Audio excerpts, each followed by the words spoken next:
শিম আলু বাটা মাছ টমেটো দিয়ে রান্না করছি।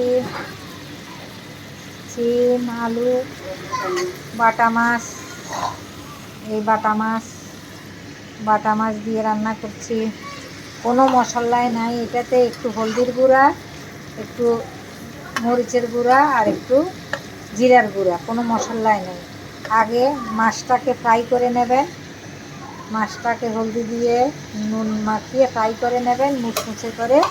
ফ্রাই হয়ে যাওয়ার পরে কড়াইতে যে তেলটা থাকবে ওই তেলটাতে শিম আলু টমেটো দিয়ে আবার একটু হলদি মরিচ জিরা দিয়ে একটু ভেজে নেবেন। ভেজে দিয়ে ঝোল দেবেন, গলে গেলে উপর থেকে মাছ দিয়ে ফুটে গেলে কাঁচামরিচ দিয়ে নামিয়ে নেবেন।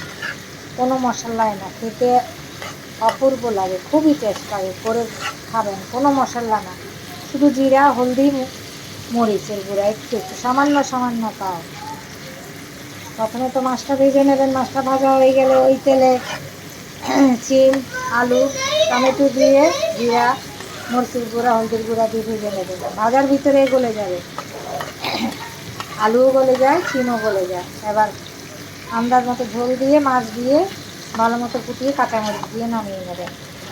খুবই খেতে টেস্ট, কোনো মশলা টশলা কিছু লাগে না। আর টমেটোর একটু টক টক করে খাবেন।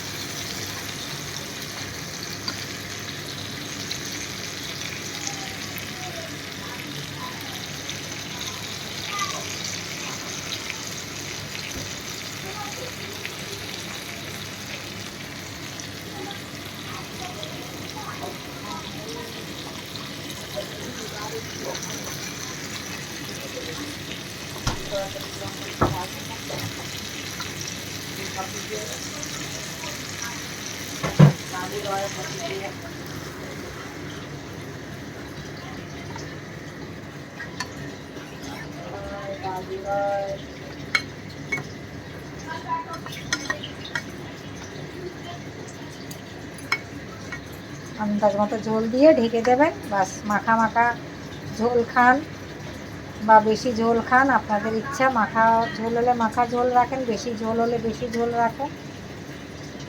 আমি তো এমনই রাখবো, বরাবর রেখে নামিয়ে নেব, বাস। খেয়ে দেখবেন, কোনো মশলা নাই, পেঁয়াজ আদা রসুন কিছুই নেই।